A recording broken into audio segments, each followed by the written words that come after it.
Hello बच्चों, आज हमारा पैराबोला का फोर्थ लेक्चर है। जैसा कि लास्ट लेक्चर में लास्ट में मैं तुम लोगों को बोला था कि हम लोग जब फोर्थ लेक्चर करेंगे तो स्टार्टिंग के 5 मिनट फर्स्ट सेकेंड और थर्ड वीडियो में फर्स्ट सेकेंड और थर्ड लेक्चर्स में जो भी हम पढ़े थे वो एक बार रिवाइज़ कर लेंगे। पैराबोला के बारे में क्या क्या पढ़े थे वो रिवाइज़ कर लेंगे। जैसे फर्स्ट ऑफ ऑल क्या पढ़े हैं कि ये किसी भी कॉनिक सेक्शन का जनरल इक्वेशन होता है।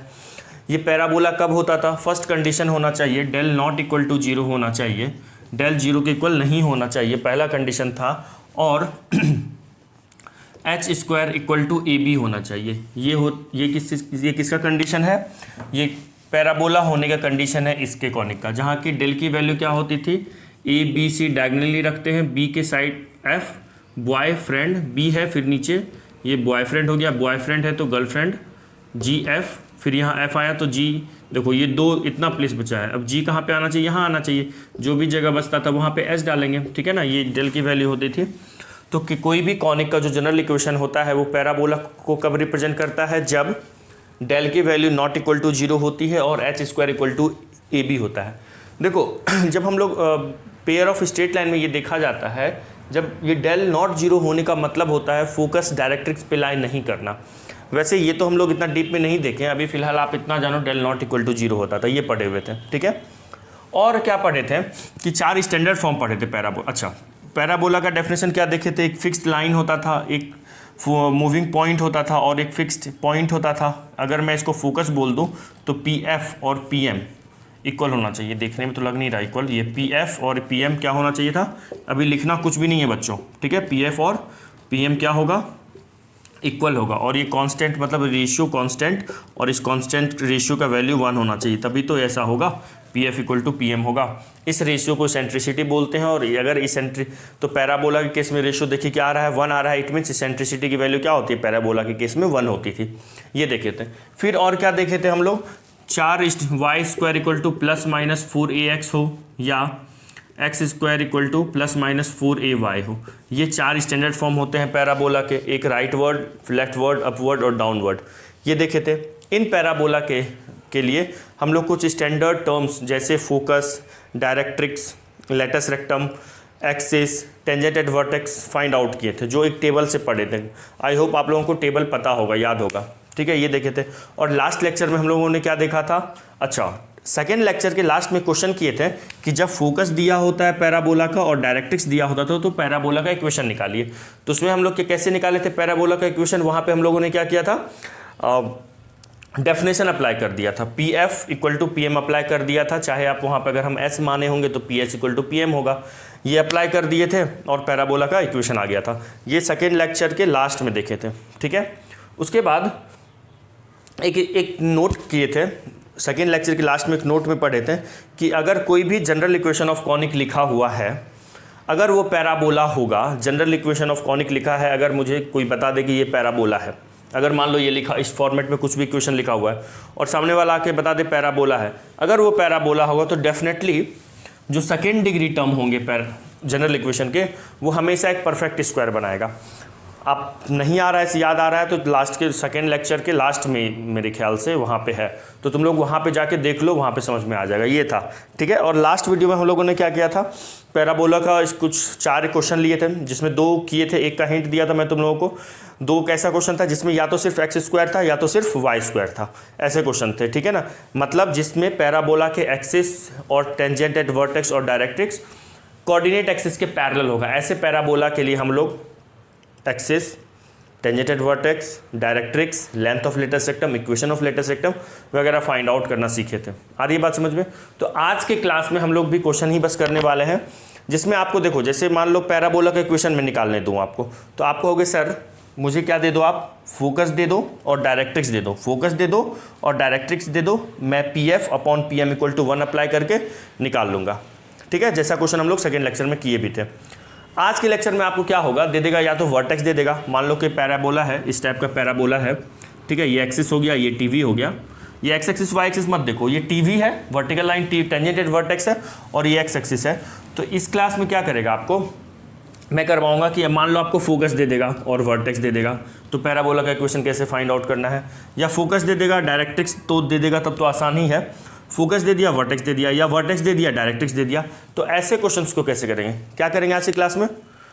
फोकस दिया होगा और वर्टेक्स दिया होगा तो इक्वेशन ऑफ पैराबोला निकालना होगा, या वर्टेक्स दिया होगा और डायरेक्ट्रिक्स दिया होगा, ऐसे क्वेश्चन करेंगे, या फिर आपको एक्सिस ऑफ पैराबोला दिया होगा और डायरेक्ट्रिक्स दिया होगा, ऐसे क्वेश्चंस करेंगे। तो ऐसे ही क्वेश्चंस वगैरह हमें आज करना है। आ रही है बात समझ में? तो ये सब क्वेश्चंस करने से आप, अगर आपको स्ट्रेट लाइन नहीं याद है तो वीडियो को रोक के एक बार आप स्ट्रेट लाइन जाके रिवाइज कीजिए। जितने भी फॉर्म होते हैं equation of straight line, distance formula क्या होता है, 2 पॉइंट के बीच एक लाइन और एक पॉइंट के बीच का परपेंडिकुलर डिस्टेंस का फार्मूला क्या होता है, ये सब जाके रिवाइज करो, तभी आज का जो भी मैं सवाल करूँगा वो आएगा समझ में। आ रही है बात समझ में? तो अब देखो, अब हम लोग आज क्वेश्चन ही क्वेश्चन करने वाले हैं और मज़ा आने वाला है। 4-5 क्वेश्चन करेंगे आज की क्लास में, ठीक है? तो ये सब लिखना नहीं है, ओके? देखो अब क्या करना है। तो देखो, एक जैसा बताए थे हमें फोकस दिया होगा, वर्टेक्स दिया होगा, तो उस क्वेश्चन में क्या कहेगा, पैराबोला का इक्वेशन निकालना होगा। तो कह रहा है फाइंड ईओपी। ईओपी का मतलब है equation of parabola. Find equation of parabola with vertex and focus. Vertex और फोकस दिया हुआ है तो पैराबोला का इक्वेशन बनाना। तो हम क्या करते हैं, पहले एक रफ स्केच कर लेते हैं पैराबोला का। मान लो ये टेंजेंट एट वर्टेक्स है, ये एक्सिस ऑफ पैराबोला है, ये पैराबोला बना दिया। ये वाई एक्सिस और एक्स एक्सिस मत मानिएगा, ये एक्सिस हो गया, ये क्या हो गया, एक्सिस हो गया, ये एक्सिस है और ये क्या है, टीवी है, टेंजेंट एट वर्टेक्स है, ठीक है। और पैराबोला का फोकस यहाँ कहीं होगा। फोकस क्या दिया हुआ है, 0,5 दी हुई है। अच्छा, और वर्टेक्स दी हुई है। वर्टेक्स क्या दी हुई है, वर्टेक्स दिया हुआ है 2,-3। वर्टेक्स क्या दिया हुआ है, 2,-3 बना लो, ठीक है। अब देखो, पैराबोला का इक्वेशन का फाइंड आउट करेंगे जब हमें फोकस और डायरेक्ट्रिक्स दिया हो। फोकस और डायरेक्ट्रिक्स दिया होता है तो अगर मान लो यहाँ पे ये डायरेक्ट्रिक्स है तो ये PF इक्वल टू PM हो जाएगा, ओके। ये PF इक्वल टू PM लगा देंगे और हम डायरेक्ट्रिक्स का इक्वेशन निकालेंगे। P को H, K मान लो कुछ, ठीक है ना। तो PM तभी तो फाइंड आउट होगा जब डायरेक्ट्रिक्स पता होगा। ये क्या है, डायरेक्ट्रिक्स है, डायरेक्ट्रिक्स पता होगा। डायरेक्ट्रिक्स है क्या, डायरेक्ट्रिक्स एक स्ट्रेट लाइन है। तो स्ट्रेट लाइन का इक्वेशन, अगर मुझे उस स्ट्रेट लाइन पे कोई एक पॉइंट पता चल जाए और स्लोप पता चल जाए तो हम क्या करेंगे, उस स्ट्रेट लाइन का इक्वेशन निकाल सकते हैं। तो इस केस में अब बात है, सर आपको कैसे लगा कि यहाँ पे इंटरसेप्ट फॉर्म में भी तो होती है स्ट्रेट लाइन की इक्वेशन, 2 पॉइंट फॉर्म में भी तो होती है स्ट्रेट लाइन की इक्वेशन। ये बच्चों प्रैक्टिस करोगे ना तो समझ में आ जाएगा यहाँ पे कौन सा फॉर्म अप्लाई करना चाहिए स्ट्रेट लाइन का। यहाँ पे पॉइंट स्लोप फॉर्म अप्लाई करना चाहिए। क्यों? क्योंकि मुझे ना डायरेक्ट्रिक्स का यहाँ पे स्लोप आराम से मिल जाएगा। कैसे मिलेगा, तो देखो, एक्सिस का स्लोप इनडायरेक्टली यहाँ पे पता है।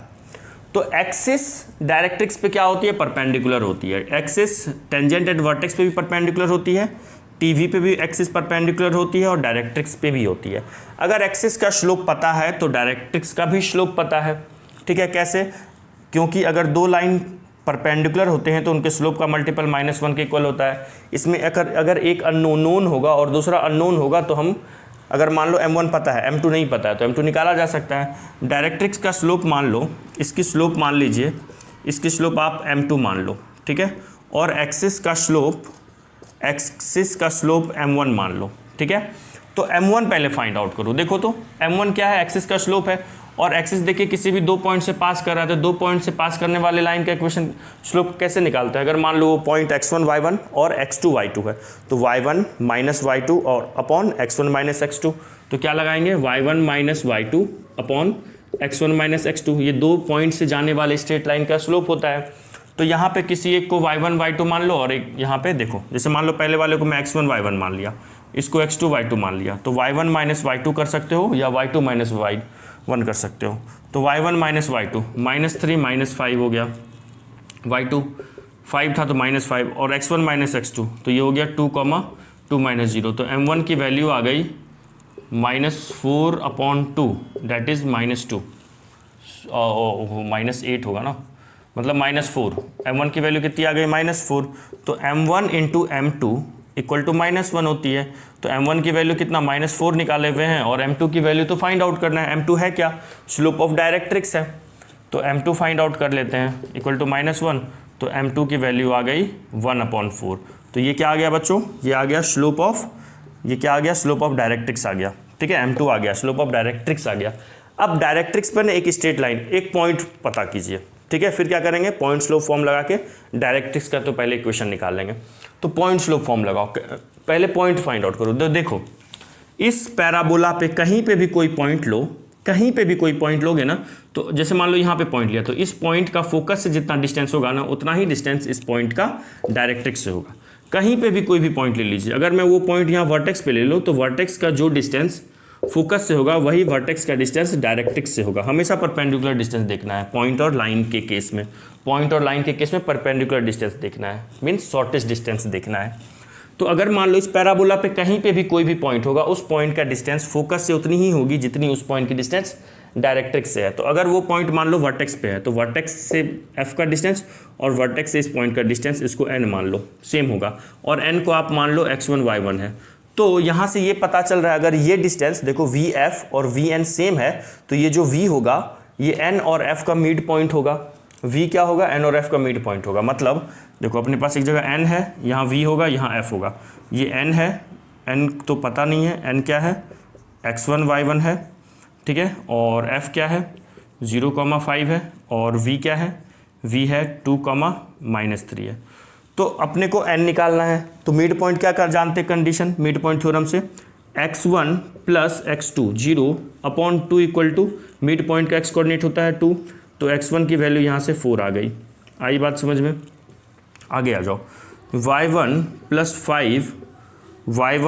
5/2 इक्वल टू -3, तो ये हो जाएगा y1 equal to -6 -5, y1 equal to -11, x1 और y1 आ गया। मतलब ये वाला पॉइंट क्या हो गया बच्चों, ये वाला पॉइंट हो गया अपना 4,11।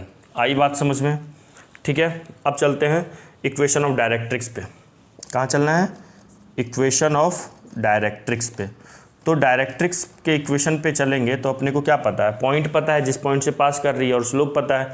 तो पॉइंट स्लोप फॉर्म क्या होता है, पॉइंट स्लोप फॉर्म बताओ क्या होता है, y minus y1 equal to m x minus x1।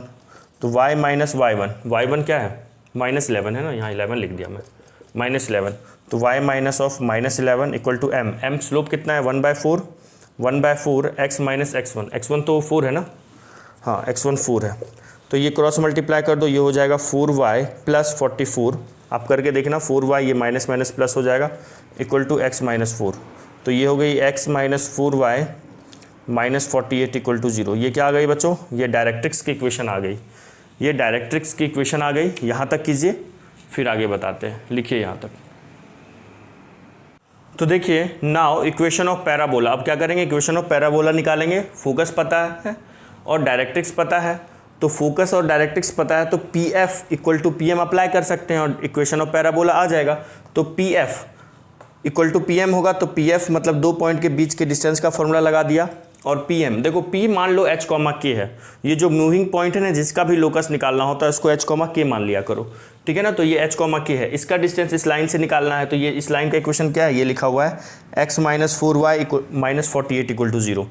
तो मैं जब ये पी एम निकालूंगा तो क्या करते हैं, h और k को क्या रखना होता है, x और y में रख देते हैं, ऐसे ही निकालते हैं ना किसी भी पॉइंट और किसी लाइन पे। देखो एक बार रिवाइज करवा देता हूँ। देखो अगर मान लो ये पॉइंट x1 y1 है और ये स्ट्रेट लाइन है, इसकी equation ax plus by plus c equal to 0 है, और अगर ये डिस्टेंस निकालना हो मुझे, मान लो ये p होगा, ये n हो गया, pn अगर निकालना हो तो कैसे निकलेगा, ax1 plus by1 plus c।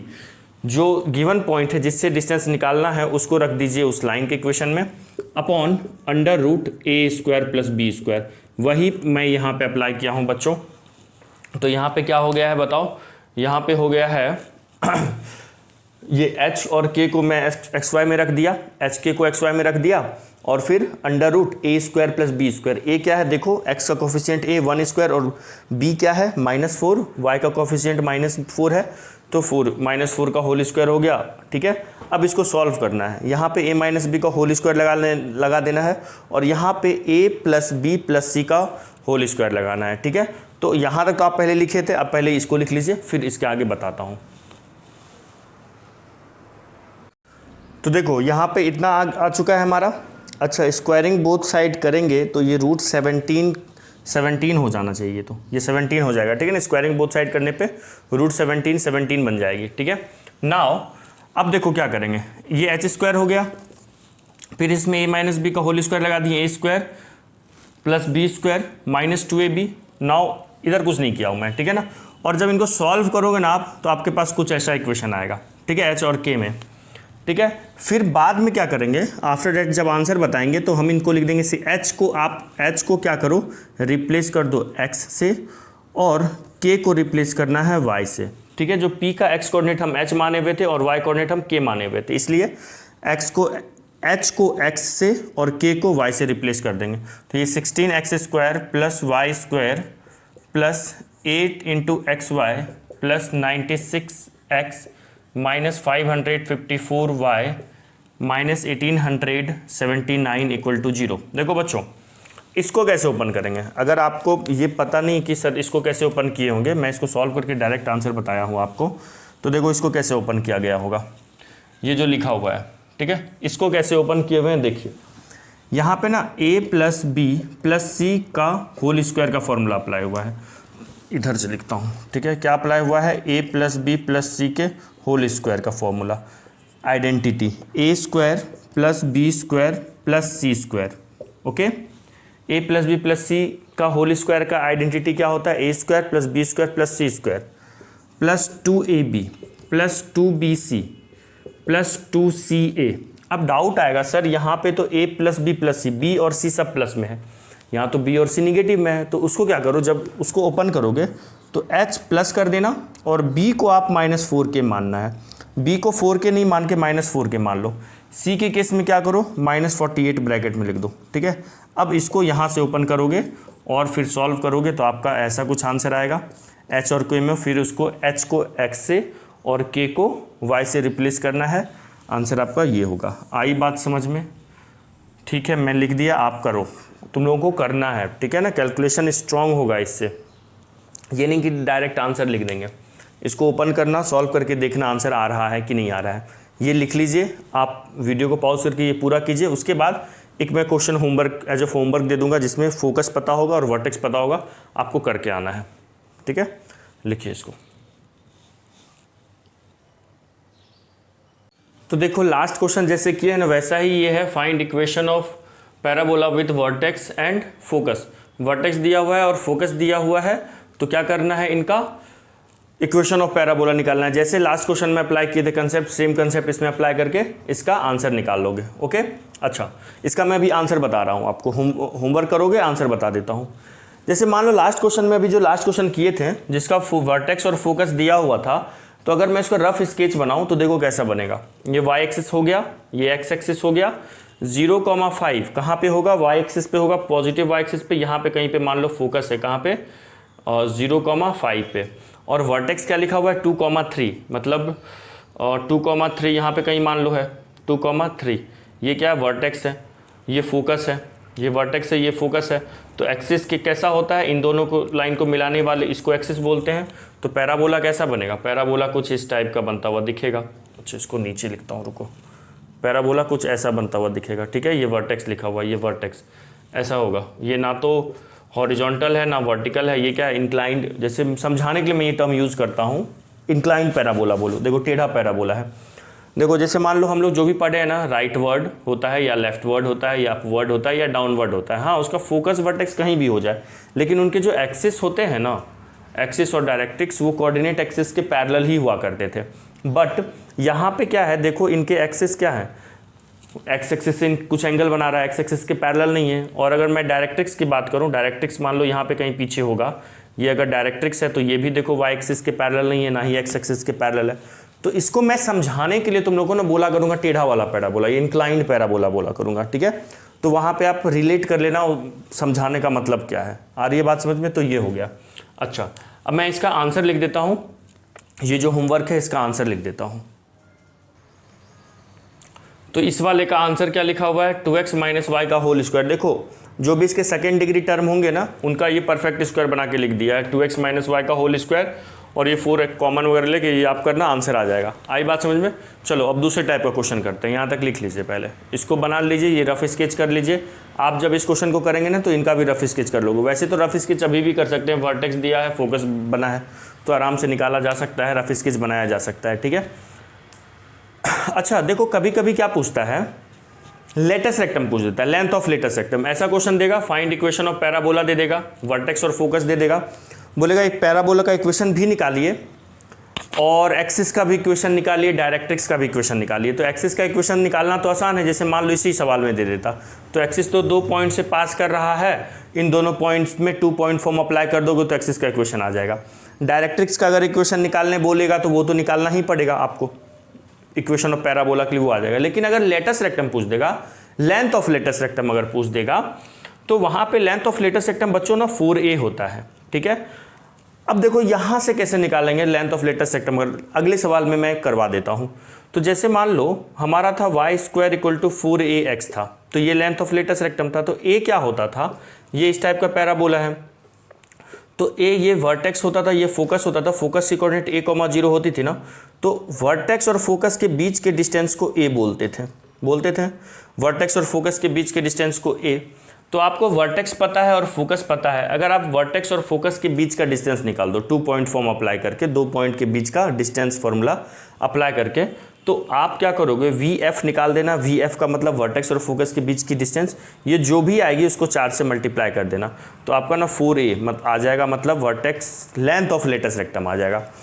तो क्या होता है, length of latus rectum 4a ना याद करके क्या याद रखना चाहिए, लेंथ ऑफ लेटेस्ट रेक्टम ना, इसको लिख लो कहीं पे ना, नोट डाल के ये लिख लीजिए कि लेंथ ऑफ लेटेस्ट रेक्टम की लेंथ क्या होती है, length of latus rectum 4 into distance between vertex and focus, distance between vertex and focus, ये लिख लो। या देखो, जो डिस्टेंस बिटवीन वर्टेक्स और फोकस होती है वही डिस्टेंस वर्टेक्स और डायरेक्ट्रिक्स की होती है। तो आप ये भी लिख सकते हो और करके, ठीक है, क्या लिख सकते हो और करके, 4 into distance between vertex and directrix. आ रही है बात समझ में, डिस्टेंस बिटवीन डायरेक्ट्रिक्स, ठीक है। कैसे सर सोचे हैं, बताया हूँ मैं कैसे सोचे। a निकालना होता है, जैसे मान लो ये वाला स्टैंडर्ड पैराबोला था y² = 4ax, तो ये फोकस का कोऑर्डिनेट a, 0 होता था, तो ये वाला डिस्टेंस a होता है। याद रखिएगा, वर्टेक्स और फोकस के बीच की डिस्टेंस a होती है, वर्टेक्स और फोकस, उसमें 4 से मल्टीप्लाई कर देंगे तो लेंथ ऑफ लेटेस्ट रेक्टम आ जाएगा। चाहे कैसा भी पैराबोला हो, उनका लेंथ ऑफ लेटेस्ट रेक्टम हमेशा 4a होता है। a क्या होती थी, a होती है distance between vertex and focus, तो वर्टेक्स और फोकस, या distance between vertex and directrix, तो यहाँ अप्लाई किया। अच्छा, अगर मान लो आपको डायरेक्ट्रिक्स पता है और फोकस पता है, तो ये a और तो ये भी a होगा। बताओ, अगर ये डायरेक्ट्रिक्स होगा तो ये डिस्टेंस जितनी होगी वही डिस्टेंस ये भी होगी। यही तो पैराबोला क्या होता है, डेफिनेशन होता है। तो हम ना इसको ना, यहाँ पे जगह नहीं है, आपने इसी के नीचे और करके लिखिएगा। ये तो लिख लिया हो ना, मिटाना है इसको लिख लो पहले, पॉज करके मैं मिटा रहा हूँ, ठीक है। तो देखो, इसके नीचे मेरे पास जगह नहीं है यहाँ पे, तो इसके नीचे आप ये भी अप्लाई कर सकते हो, 2 into distance between focus and directrix.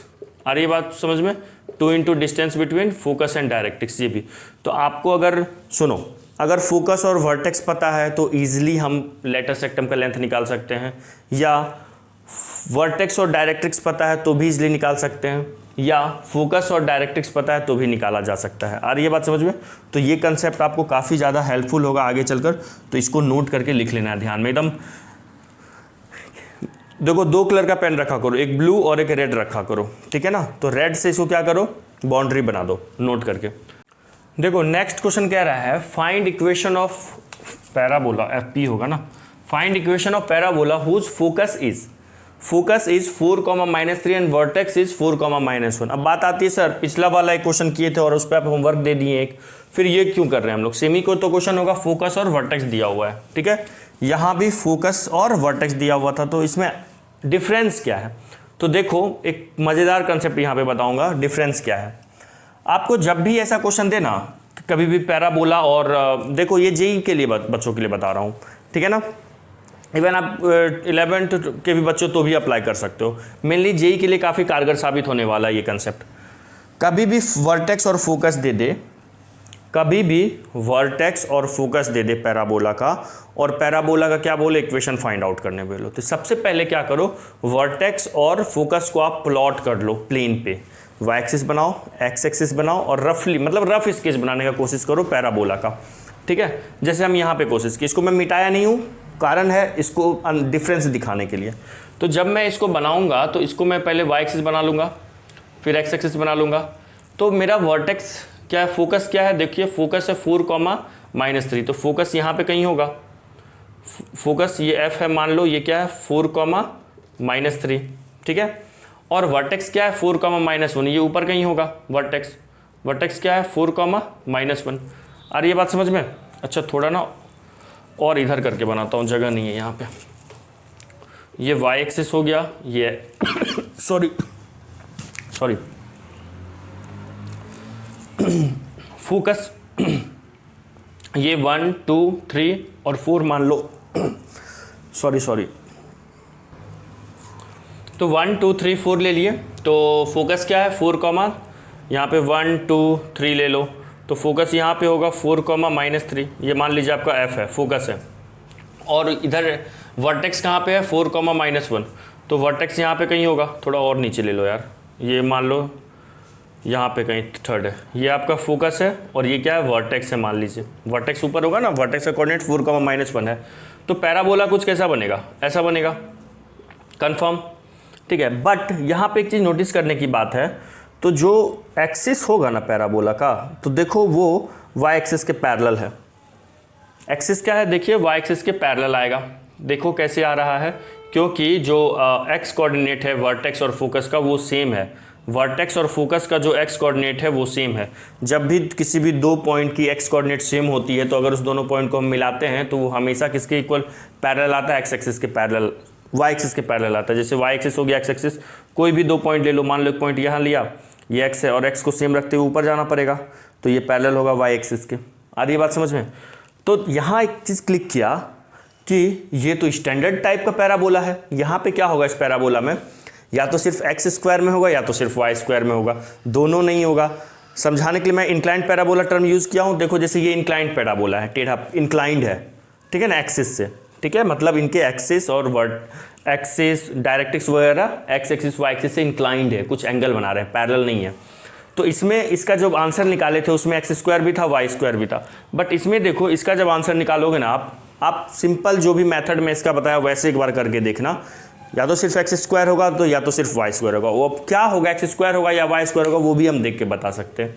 ये डाउनवर्ड पैराबोला है तो कंफर्म है इसमें ये x square equal to -4ay वाला कंसेप्ट इसमें अप्लाई होगा। आ रही है बात समझ में? ठीक है, तो पैराबोला का जो डाउनवर्ड पैराबोला होता है उसके इक्वेशन में ये क्या होता है, x माइनस एच का होल स्क्वायर लिखिए और ना अपना 4ay माइनस के लिख लीजिए माइनस का। इस पैराबोला का इक्वेशन यही इसी टाइप का होगा डाउनवर्ड पैराबोला का, जिसका वर्टेक्स एच के है। तो अब मुझे वर्टेक्स पता है, वर्टेक्स क्या था यहाँ पे 4,-1 और फोकस क्या है 4,-3, तो ये अप्लाई कर देंगे। अब देखो इसको रफ में कर रहा हूँ, ये डिफरेंस बताने के लिए ये रखा था मैं कि इनके जो एक्सिस है इंक्लाइंड है एक्स एक्सिस से, ना तो एक्स एक्सिस से पैरेलल है ना ही वाई एक्सिस से पैरेलल है, बट इसमें क्या है जो एक्सिस है वाई एक्सिस के पैरेलल है। जैसे ही कोई भी एक्सिस पैराबोला का एक्सिस वाई एक्सिस या एक्स एक्सिस के पैरेलल देखे वो स्टैंडर्ड वाला फॉर्म बन जाता है। ठीक है, तो यहाँ पे क्या होगा, यहाँ पे देखिए क्या होगा कि इसको रफ कर दिए। अब यहाँ पे ये जो h और k होता है ना, ये अभी लिख लो, इसको लिखवा दूंगा। ये जो h और k होता है ये वर्टेक्स का x और y कोऑर्डिनेट होता है। तो यहाँ से अगर मैं लिखूँ तो पैराबोला का इक्वेशन होना चाहिए x माइनस ऑफ 4 का whole square equal to -4a y minus k क्या है -1 है तो k -1 हो गया। तो यहाँ से आ जाएगा x माइनस 4 का whole square equal to -4a y plus 1। अब बात है सर ये 4a में y कैसे फाइंड आउट करेंगे, a कैसे फाइंड आउट करेंगे a, तो a क्या होता है लास्ट नोट में हम देखे हुए हैं, a जो होता है ये डिस्टेंस होता है, distance between vertex and focus, distance between vertex and focus. अब इन दो पॉइंट के बीच का डिस्टेंस आप या तो क्या करो, दो पॉइंट के बीच का डिस्टेंस फार्मूला अप्लाई कर दो, या फिर क्या करो, देखो x कोऑर्डिनेट तो सेम है तो √x1 - x2 तो 0 हो जाएगा। उसके बाद क्या होगा, ये देखिए ये डिस्टेंस, ये टोटल डिस्टेंस कितनी है 3 है, y को वाई कोऑर्डिनेट इसका क्या है 3 है, तो नीचे 3 यूनिट चलना पड़ा होगा, और इसका कोऑर्डिनेट क्या है -1, तो यहाँ कितना चलना होगा 1 यूनिट चलना पड़ा होगा, तो ये 3 - 1, तो ये डिस्टेंस 2 हो गया। तो ए की वैल्यू यहाँ से कितनी हो जाएगी, ए की वैल्यू मेरे को 2 यूनिट दिख रही है, ठीक है ना। इनके बीच का डिस्टेंस 2 यूनिट है, समझो ये -3 है, ये -1 है, तो ये -3 है, ये -1 है, तो ये 2 यूनिट बचेगा, ठीक है। या फिर आप डिस्टेंस फॉर्मूला अप्लाई कर लो। मैं ये कह रहा हूँ यहाँ पे है, देखो ये वाला पॉइंट है, इतना नीचे चला, ये -3 और ये -1, तो ये -3 ये -1, तो ये कितना डिस्टेंस होगा बीच वाला -2 होगा, डिस्टेंस 2 होता है, निगेटिव नहीं होता। तो ए की वैल्यू इतनी आ गई, कितनी 2, तो ये आंसर हो गया -8y+1। तो देखो आप लंबा वाला मेथड से उतना करते हम लोग, डायरेक्ट्रिक्स का इक्वेशन निकालते फिर वो करते, तो ये आप इसको ओपन भी कर सकते हो, तो करके देखना ऐसा ही आएगा इक्वेशन ऑफ पैराबोला, अगर उस मेथड से करोगे तो। आई बात समझ में, चलिए लिख लीजिए इसको। देखिए अब नेक्स्ट क्वेश्चन है, find equation of parabola, EOP का मतलब equation of parabola whose focus is 1, -1 and vertex is 2, मतलब फोकस दिया हुआ है और वर्टेक्स दी हुई है, तो इक्वेशन ऑफ पैराबोला निकालना है, वो तो आपको आता ही है। अब ये चेक कर लेना कि उनका एक्सिस जो होगा वो किसी कोऑर्डिनेट एक्सिस के पैरेलल तो नहीं है कहीं। चलो चेक करके देख लेते हैं। ये वाई एक्सिस हो गया, जरा मार्कर चेंज कर लो, ये वाई एक्सिस हो गया और ये एक्स एक्सिस हो गया, ठीक है। तो फोकस कहाँ पे है 1, -1, मतलब फोर्थ क्वाड्रेंट में यहाँ पे कहीं फोकस होगा 1, -1, और वर्टेक्स कहाँ है 2, 1, एक्स कोऑर्डिनेट 2 है और वाई कोऑर्डिनेट 1 है, यहाँ पे कहीं होगा, है ना। मतलब ना तो देखो चेक करना एकदम आसान है, आपको अगर चेक करना है ना एक्सिस या तो एक्स एक्सिस के पैरेलल है या वाई एक्सिस के पैरेलल है, कोई एक कॉमन तो नहीं है वर्टेक्स और फोकस का, या तो एक्स कोऑर्डिनेट या तो वाई कोऑर्डिनेट कॉमन तो नहीं है। ऐसे सिंपल देख के भी चेक किया जा सकता है।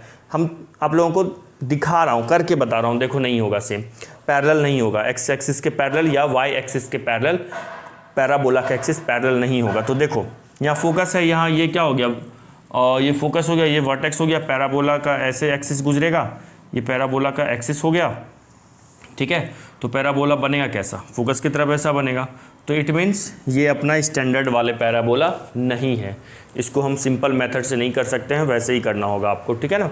वो मैं आंसर भी बता दूंगा क्या है पैराबोला का इक्वेशन क्या होगा। लेकिन अगला कह रहा है फाइंड इट्स एक्सिस, इसका एक्सिस फाइंड करना है, मतलब इक्वेशन ऑफ एक्सिस फाइंड करना है।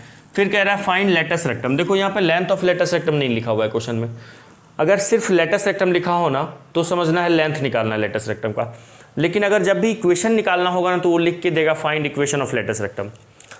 लेंथ ऑफ लेटस रेक्टम लिखा रहेगा या सिर्फ लेटस रेक्टम लिखा रहेगा तो लेंथ ही निकालना है। जब भी इक्वेशन निकालना होगा लेटस रेक्टम का तो सामने वाला लिख के देगा find equation of latus rectum.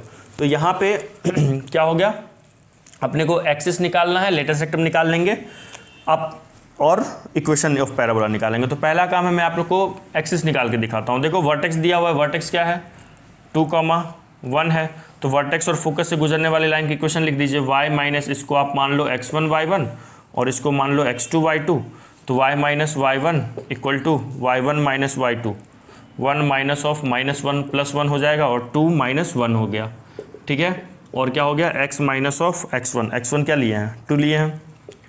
आ रही है बात समझ में, इसको सॉल्व कीजिए, 2 - 1 1 हो जाएगा, ये y minus 1 equal to 2x minus 4, तो 2x माइनस y और -3 इक्वल टू 0। बच्चों ये क्या आ गया, ये एक्सिस ऑफ पैराबोला आ गया, ये एक्सिस हो जाएगा। अगला है लेंथ ऑफ लेटस रेक्टम, तो इन दोनों पॉइंट के बीच का डिस्टेंस निकाल दीजिए। LLR क्या होगा, इन दोनों बीच के डिस्टेंस का 4 मल्टीपल, क्यों, वर्टेक्स और फोकस की जो बीच की डिस्टेंस होती है वो a होती है, स्मॉल a, 4a होता है अपना length of latus rectum, 4 into distance between them. तो डिस्टेंस क्या होगा under root x1 minus x2 का होल स्क्वायर, 2 - 1 1 का स्क्वायर 1, फिर क्या होगा 1 minus of -1 y1 minus y2, तो 1 में -1 सब्ट्रैक्ट करेंगे तो 1 माइनस ऑफ -1 2 हो जाएगा, तो 2 का स्क्वायर करेंगे 4 हो गया। तो ये LLR आ गया बच्चों, लेंथ ऑफ लेटस रेक्टम आ गया 4√5। आई बात समझ में, ये लेंथ ऑफ लेटस रेक्टम आ गई, ये एक्सिस आ गई।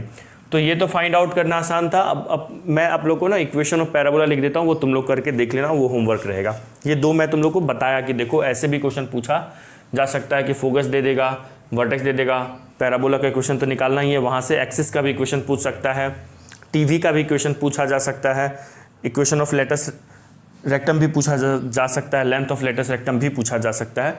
तो मैं इसका ना आंसर बता देता हूँ आप लोगों को।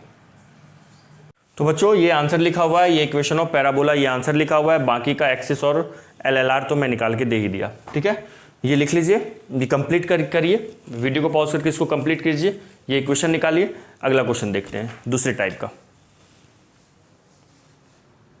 देखो अब ये एक क्वेश्चन है, find equation of parabola. Parabola का इक्वेशन निकालना है जिसमें फोकस दिया है और डायरेक्ट्रिक्स वर्टेक्स भी नहीं दिया है और डायरेक्ट्रिक्स भी नहीं दिया है। क्या दिया इस केस में? टेंजेंट एट वर्टेक्स दिया हुआ है। मतलब एक पैराबोला का इक्वेशन निकालना है अपने को जिनका फोकस मान लो दिया हुआ है, ये पैराबोला का एक्सिस हो गया, यहाँ पे फोकस होगा, ये फोकस 1,1 दिया हुआ है, ये मान लो क्या है डायरेक्ट्रिक्स है, ये पैराबोला का डायरेक्ट्रिक्स है, और ये मान लीजिए पैराबोला का टेंजेंट एट वर्टेक्स है, ये टीवी है, टेंजेंट एट वर्टेक्स है, और ये क्या है एक्सिस ऑफ पैराबोला है। तो इस पैराबोला का इक्वेशन निकालना है। ठीक है, इस पैराबोला का इक्वेशन निकालना है। तो देखो क्या करना होगा अपने को, फोकस पता है और टेंजेंट एट वर्टेक्स का इक्वेशन क्या दिया हुआ है इसका, x + y - 1 = 0। अगर मैं डायरेक्ट्रिक्स फाइंड आउट कर लूँ तो P equal to P M वाला कंसेप्ट अप्लाई कर सकते हैं बच्चों। ये मान लो P यहाँ पे है, इस केस में PF equal to P M वाला कंसेप्ट अप्लाई कर सकते हैं। ठीक है, अब PF equal to P M वाला कंसेप्ट अप्लाई करें या शॉर्ट मेथड जो बताए हैं, अगर एक्सिस कोऑर्डिनेट एक्सिस के पैरेलल हो तो सिंपल शॉर्ट मेथड से कैसे करते हैं, तो वो तभी समझ पाएंगे जब हम अपने को क्या पता चलेगा, वर्टेक्स पता चलेगा। तो देखो वर्टेक्स कैसे फाइंड आउट कर सकते हैं। यहाँ पे अगर वर्टेक्स पता करना हो तो आपको क्या करना पड़ेगा, एक्सिस निकालना पड़ेगा। जो वर्टेक्स होता है वो क्या होता है, vertex is what, V is what. लिख लो कहीं पे, नोट करके लिख लो कि वर्टेक्स होता है point of intersection of axis and TV. जो वर्टेक्स होता है, वर्टेक्स क्या होता है, ये होता है POI का मतलब point of intersection of tangent at vertex and axis of parabola, और टेंजेंट एट वर्टेक्स के पॉइंट ऑफ इंटरसेक्शन पे ही तो वर्टेक्स बनता है ना। या फिर हम बोल सकते हैं वर्टेक्स का डेफिनेशन क्या था, point of intersection of conic and axis. तो जहाँ पे कॉनिक एक्सिस को कट करता है वहीं पे तो टेंजेंट एट वर्टेक्स भी टच करता है कॉनिक को, तो point of intersection of TV and axis को क्या बोल देंगे, वर्टेक्स बोल देंगे। तो आपको क्या करना पड़ेगा, टीवी और एक्सिस का पॉइंट ऑफ इंटरसेक्शन निकालना पड़ेगा। तो बात है कि सर पॉइंट ऑफ इंटरसेक्शन के लिए फिर तो एक्सिस का भी इक्वेशन पता होना चाहिए। देखो एक मैं ये मेथड लंबा मेथड बता रहा हूँ जो आप लोग को भी शायद क्लिक कर रहा होगा। अगर अभी तक क्लिक कर गया तो वीडियो को रोक के, ये जो लंबा मेथड समझा रहा हूँ वीडियो को रोक के करो और आंसर निकाल के देखो, नहीं तो मेरे साथ चलो। देखो तो यहाँ पे एक्सिस का इक्वेशन निकालना है। तो एक्सिस क्या है, टीवी पे परपेंडिकुलर है, तो एक्सिस का स्लोप क्या हो जाएगा, m ऑफ एक्सिस। यहाँ स्लोप ऑफ एक्सिस क्या हो जाएगा, देखिए टीवी का स्लोप कितना है, टीवी का स्लोप है -1। आप करके देखना, टेंजेंट और वर्टेक्स का स्लोप -1 है तो एक्सिस का स्लोप 1 आ जाएगा। तो इक्वेशन ऑफ एक्सिस क्या आएगा, एक्सिस का इक्वेशन क्या आएगा बच्चों, y - 1 = m कितना 1 है, x - 1, तो ये हो गई x - 1 = 0। ठीक है, ये एक्सिस आ गया। अब एक्सिस क्या है, टीवी मान लो फर्स्ट और इसको मान लो सेकेंड, इनको सॉल्व करो। इनको सॉल्व करके करेंगे तो अपने को क्या मिल जाएगा, पॉइंट ऑफ इंटरसेक्शन टीवी और एक्सिस का मिल जाएगा जो वर्टेक्स होगा। जब आप इसको सॉल्व करोगे तो x और y सेम है, तो यहाँ पे हो जाएगा 2x। ठीक है, 2x = 1, तो x, हाँ, तो ये 1/2, 1/2 आएगी वर्टेक्स आ गई बच्चों, वर्टेक्स पता चल गया। तो इसका मतलब अब सिंपल जो मेथड पढ़ के आए हैं, वर्टेक्स दी होती थी, फोकस दी होती थी, कैसे फाइंड आउट करते थे हम लोग पैराबोला का इक्वेशन, वैसे फाइंड आउट कर सकते हैं सिंपल।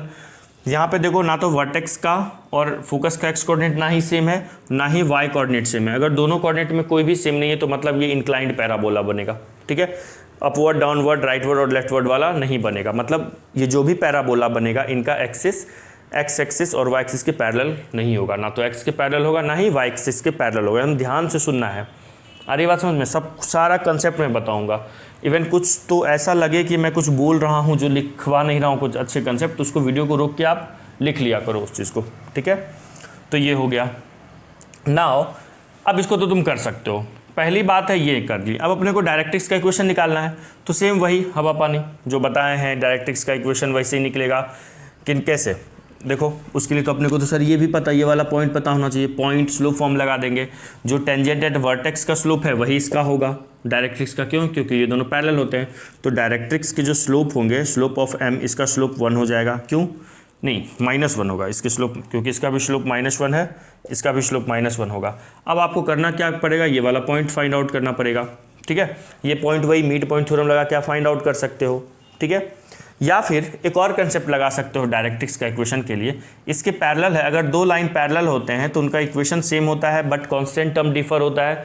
स्ट्रेट लाइन में बताए हुए हैं, अगर दो स्ट्रेट लाइन है L1 और L2, अगर ये पैरेलल है तो दोनों का x और y का कोफिशिएंट सेम होता है, एक में λ1 डाल दो, और अगर ये L1 है तो L2 भी वैसा ही होगा, बस उसमें क्या करो λ2 मान लो, ठीक है। और λ1 या λ2 निकालने के लिए कुछ ना कुछ क्वेश्चन में दिया होता है। तो मैं अगर डायरेक्ट्रिक्स का इक्वेशन, अगर वो वाला कंसेप्ट अप्लाई करूँ तो डायरेक्ट्रिक्स का इक्वेशन हो जाएगा x + y + λ = 0, ठीक है।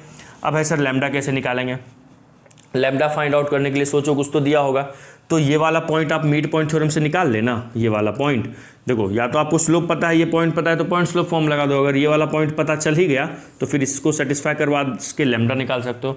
बहुत तरीका है निकालने का, आई बात समझ में। एक तो ये तरीका था आपका वर्टेक्स निकालने का, दूसरा क्या तरीका है बच्चों, डायरेक्ट अगर मैं ये वाला पॉइंट निकालना चाहूँ, ये वाला पॉइंट, तो सुनना ध्यान से, ठीक है, इसको लिख लिया हो, मैं इसको रफ कर रहा हूँ। अगर आपको ये वाला पॉइंट निकालना हो, कौन सा, ये मान लो पॉइंट n है, n निकालना हो तो n जो है ना वो इमेज है। n क्या है, इमेज है, किसका, फोकस का। अब इमेज है तो सर यहाँ पे मिरर का काम कौन करेगा, तो यहाँ पे मिरर का काम टेंजेंट एट वर्टेक्स कर रहा है। हमेशा चाहे कैसा भी पैराबोला हो, वहाँ पे ये जो n होगी ना, ये मिरर की इमेज है। n इज़ वॉट, ये n जो होगा ना, अब देखो ये n बना लेना, n क्या है, n इज़ इमेज है, किसका, image of f about tangent at vertex. आ गई बात समझ में। अच्छा v क्या है, v for vertex, vertex is foot of perpendicular, किसका, ऑफ फोकस का, f का, अबाउट किसके, अबाउट टेंजेंट एट वर्टेक्स के। ये सब कंसेप्ट बहुत काम आएंगे, ठीक है ना, ये सब लिख लीजिए। n क्या है, n क्या होगा, n हम लोग किसको बोल, n क्या हो जाएगा, point of intersection of POI का मतलब है पॉइंट ऑफ इंटरसेक्शन, n हो जाएगी point of intersection of axis and directrix, ठीक है। तो अब बात है सर इमेज कैसे निकालेंगे और फुट ऑफ परपेंडिकुलर कैसे निकालेंगे। तो स्ट्रेट लाइन के इक्वेशन स्ट्रेट लाइन में समझाए हुए हैं, किसी भी पॉइंट का किसी लाइन के अबाउट इमेज कैसे निकालते हैं। शॉर्ट फार्मूला याद करो, x2 - x1/a = y2 - y1/b = -(a)(x1 by1 + c/a² + b²। ये फुट के लिए, और अगर इमेज निकालना होगा तो 2 का मल्टीप्लाई भी कर देते हैं, -(2)a(x1 + by1 + c/a² b²। जिसको स्ट्रेट लाइन, जो बच्चे अच्छे से पढ़े हैं, जो मैं अभी बोला हूँ, उनको आ गया होगा समझ में। बाकी जो जिनको नहीं समझ में आया वो तो पढ़ाई लिखाई करता है नहीं। आ रही है बात समझ में। तो ये हो गया, n is the image of f और फुट। ये मैं इसलिए बताया ये भी तरीका कि कभी आपको ना ये लेंथी लगे कि वर्टेक्स निकालना है, एक्सिस पहले एक्सिस निकालना पड़ेगा, फिर ये टेंजेंट एट वर्टेक्स का पॉइंट ऑफ इंटरसेक्शन निकालेंगे, फिर उससे अच्छा आपको फोकस पता है, टीवी पता है, तो एक्सिस अगर नहीं निकालना है, सवाल में एक्सिस निकालने नहीं बोलेगा, सिर्फ बोलेगा इक्वेशन ऑफ पैराबोला निकालने, तो आप क्या करो, फोकस पता है, n निकाल लो, n क्या होगा, डायरेक्ट्रिक्स पर वाला पॉइंट, और फिर क्या करो, इस वाले लाइन के पैरेलल एक दूसरा लाइन जो होता है वो क्या, ये डायरेक्ट्रिक्स होगा, ये वाला लाइन। तो डायरेक्ट्रिक्स का इक्वेशन इस फॉर्मेट में लिखो, ये वाला जो n पॉइंट आएगा उसको इसमें सेटिस्फाई करवा दो, लैम्डा निकल जाएगा, तो आपको डायरेक्ट्रिक्स आ गया। फिर क्या करना, PF = PM लगा देना। हाँ, वर्टेक्स निकालना यहाँ पे ये फायदे का काम है, अगर वर्टेक्स आप निकाल लोगे तो वर्टेक्स का और फोकस का या तो सिर्फ x कोऑर्डिनेट सेम हो या y कोऑर्डिनेट सेम है, कोई एक कोऑर्डिनेट अगर सेम होगा तो वो जरूर वर्टेक्स क्या होगा, horizontal, vertical, upward, downward, rightward और या फिर लेफ्टवर्ड होगा। आई बात समझ में। तो इतना क्वेश्चन कीजिए, ये मैं आंसर लिख दिया हूँ। इस क्वेश्चन को करने के बाद आपको जैसे करना है, 2 तरीका मैं बताया यहाँ पे, एक इमेज वाले तरीके से भी ये निकाल सकते हो, या फिर ये वाला पॉइंट सेटिस्फाई करवा के भी निकाल सकते हो। जैसे करना है करो और आंसर निकालो। आ रही बात समझ में। तो अभी के लिए इतना। अब नेक्स्ट वीडियो में हम लोग और भी अच्छे अच्छे क्वेश्चंस करेंगे। ये सब जितना भी मैं अंडरलाइन ये बॉक्स में डालता हूँ, सबको नोट में एक जगह पेज में लिखते चलना है तुम लोगों को। चलिए लिखिए।